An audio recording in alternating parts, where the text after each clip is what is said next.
ஆண்டவரும் இரட்சகருமாகிய இயேசுவின் இன்ப இனிய நாமத்தில் வாழ்த்துகிறேன். பிரியமானவர்களே, இந்த செய்தி நேரத்துல நான் உங்களுக்கு கொடுக்கிற செய்தியினுடைய தலைப்பு என்ன தெரியுமா? கை கொடுக்கிற கர்த்தர். நமக்கு கை கொடுக்கிற கர்த்தர்.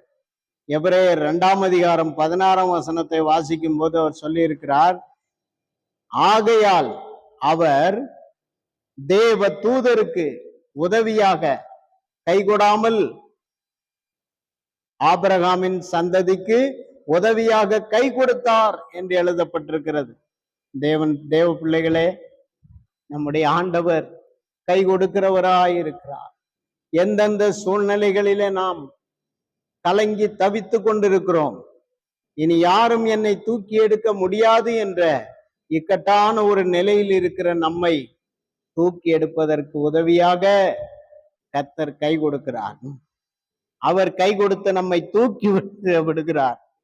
அப்போ இந்த செய்தியில அவர் தூக்கி எடுக்கிற 7 காரியத்தை குறித்து பார்க்க போகிறோம். அவர் கை கொடுக்கிறார் என்பதை குறித்து ஒரு உதாரணத்தை சொல்ல விரும்புகிறேன். ஜனாதிபதி ஆபிரகாம் லிங்கன் அவர்கள் அமெரிக்க தேசத்துல ஒரு நாள் பாராளுமன்றத்துக்கு கடந்து செல்கிறார். அங்க போகும்போது வழியில ஒரு காட்சியை பார்க்கிறார். ஒரு கன்றுக்குட்டி, ஒரு இளங்கன்றுக்குட்டி அந்த வயல்ல இருந்த சேற்றில சிக்கி கொண்டு அது மீண்டு வர முடியாமல் தவித்து கொண்டிருக்கிறது.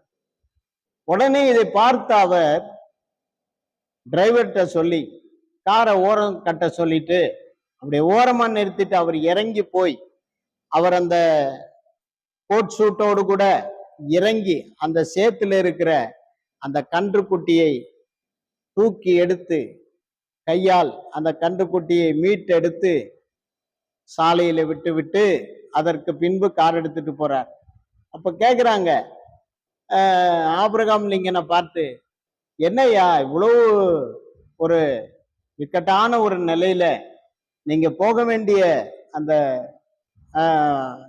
ஜனாதிபதி மாளிகையில, அதிபர் மாளிகையில உங்களை வெயிட் பண்ணி காத்திருக்காங்க, அதையெல்லாம் நீங்க பொருட்படுத்தாம வர வழியில இந்த கன்றுக்குட்டிக்காக இறங்கி இதை நீங்க காப்பாத்துறதுல இவ்வளவு முயற்சி எடுக்க காரணம் என்ன அப்படின்னு கேக்குறாங்க. அப்ப அவர் சொல்றார், நான் அதை மீட்டெடுத்தது அந்த கன்றுக்குட்டி கஷ்டப்படுகிறது என்பதற்காக அல்ல, அது கஷ்டப்படுகிறதை நான் என்னுடைய மனதிலே மறக்க முடியாமல் ராத்திரி பகலாய் தூங்காமல் இருக்கிறதை விட, அந்த கஷ்டத்தை நான் அனுபவிக்கிறதை விட அந்த கஷ்டத்தில் இருக்கிற அதை தூக்கி எடுப்பது நல்லது என்பதனால்தான் நான் அதை தூக்கி எடுத்து ரோட்ல நான் அதை காப்பாற்றி விட்டேன். எனக்கு சின்ன சின்ன அந்த தண்ணீர் அந்த சேற்றினுடைய வயல்ல உள்ள சேற்றினுடைய அந்த துளிகள் தெரித்திருந்தாலும் அதை காப்பாற்றிய திருப்தி என்னுடைய மனதில் இருக்கிறது என்று ஆபிரகாம் லிங்கன் சொன்னாராம். அன்பானவர்களே, பாருங்க, இந்த வசனத்துல சொல்லி இருக்கிற வார்த்தை ஆபிரகாமுடைய சந்ததிக்கு உதவியாக கை கொடுத்தார் என்ற வார்த்தையின்படி பாருங்க, ஆபிரகாம் லிங்கன் அந்த ஒரு கன்றுக்குட்டியை சேத்திலே பார்த்த உடனே அதை பொறுக்க முடியாமல் தூக்கி எடுத்தார்.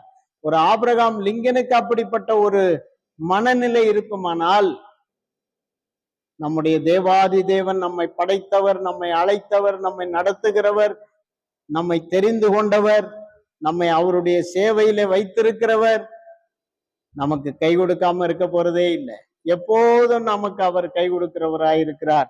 அதுல முதல் காரியம் என்னவென்றால், சங்கீதம் 9:13 பார்க்கும்போது, மரண வாசல்களிலிருந்து என்னை தூக்கி எடுத்த கர்த்தாவே என்று சங்கீதக்காரன் வாசிக்கிறான், பாடுகிறான். அப்ப பாருங்க, முதலாவது மரண வாசல்களிலிருந்து நம்மை தூக்கி விடுகிறார். உலகத்துல சில நேரம் இக்கட்டான நிலைமை, இதுக்கு மேல தப்பி பிழைக்க மாட்டோம், இதற்கு மேல டாக்டர்லாம் கைவிட்டுட்டாங்க, சொந்த பந்தங்கள்லாம் கைவிட்டாச்சு, ஊர் உறவு முறையெல்லாம் கைவிட்டாச்சு, இதுக்கு மேல பிழைக்க மாட்டார்கள் என்ற நிலைமையில தள்ளப்பட்டவர்களை ஆண்டவர் இயேசு தூக்கி எடுக்கிறார். அவர் தூக்கி எடுக்கிற தேவன், அவர் கை கொடுக்கிற, உதவியாக கை கொடுக்கிற ஆண்டவர். அவரை நம்பி இருக்கிற பிள்ளைகளுக்கு அவர் இன்றைக்கு கை கொடுக்கிறவராய் இருக்கிறார். எனவே பிரியமானவர்களே, நீங்க கவலைப்படாதீங்க. உங்களுக்கு எவ்வளவு பிரச்சனை வந்தாலும், மரண வாசல் கிட்ட நீங்க போயிட்டாலும், உங்களை தூக்கி எடுக்க உங்களுக்கு உதவியாத்தான் கர்த்தர் கை கொடுப்பார். எனவே அவர் கை கொடுக்கிற தேவன் என்பதை நீங்க மறந்து போக வேண்டாம். நீங்க திடன் கொள்ளுங்க, தைரியமா இருங்க. ஆண்டவர் உங்களை அதிகமாய் ஆசீர்வதிப்பார். இந்த நாளிலே உங்களுக்காக நான் ஜெபிக்கிறேன். தொடர்ந்து நாம் அந்த 7 குறிப்புகளை நாம் வாசிக்க போகிறோம். அந்த 7 குறிப்புகள்ல முதல் குறிப்பு என்ன சொல்லுகிறது? மரண வாசல்களில் இருந்து என்னை தூக்கி விடுகிற கர்த்தாவே என்று எழுதப்பட்டிருக்கிறது. அப்ப பாருங்க, மரண வாசல்கள் கிட்ட நீங்க போயிட்டாலும் சரி, ஏசப்பாவை நீங்க நோக்கி பார்த்தால், ஏசப்பா உங்களோடு கூட இருக்கிறதுனால, ஏசப்பாவுக்கு நீங்க பிள்ளைகளா இருக்கிறதுனால, அவர் உங்களுக்கு உதவியாக கை நீட்டி உங்களை தூக்கி எடுத்து மறுபடியும் உங்களை ஆண்டவர் உயிர்ப்பித்து நடத்துவார், பலப்படுத்துவார். கர்த்தர் உங்களை ஆசீர்வதிப்பாராக. நாம் அடுத்த பகுதிக்கு, அடுத்த வசன குறிப்புக்கு கடந்து போவோம். சங்கீதம் 18:16 பார்க்கும்போது, கர்த்தர் உயரத்திலிருந்து அவர் கை நீட்டி என்னை பிடித்து ஜலப்பிரவாகத்தில் இருக்கிற என்னை தூக்கிவிட்டார் என்று எழுதப்பட்டிருக்கு. முதலாவது நாம பார்த்தோம், மரண வாசல்களில் இருந்து நம்மளை தூக்கி விட்டார் என்று.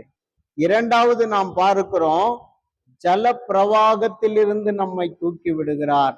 ஜலப்பிரவாகம் என்று சொல்லும் போது ஒரு பெரிய வெள்ளம், ஒரு பெரிய நீந்த முடியாத இக்கட்டான ஒரு சூழ்நிலை, நடுவுல சிக்கி கொண்டோம், அந்த இடத்துல யாரும் நமக்கு உதவி செய்ய முடியல.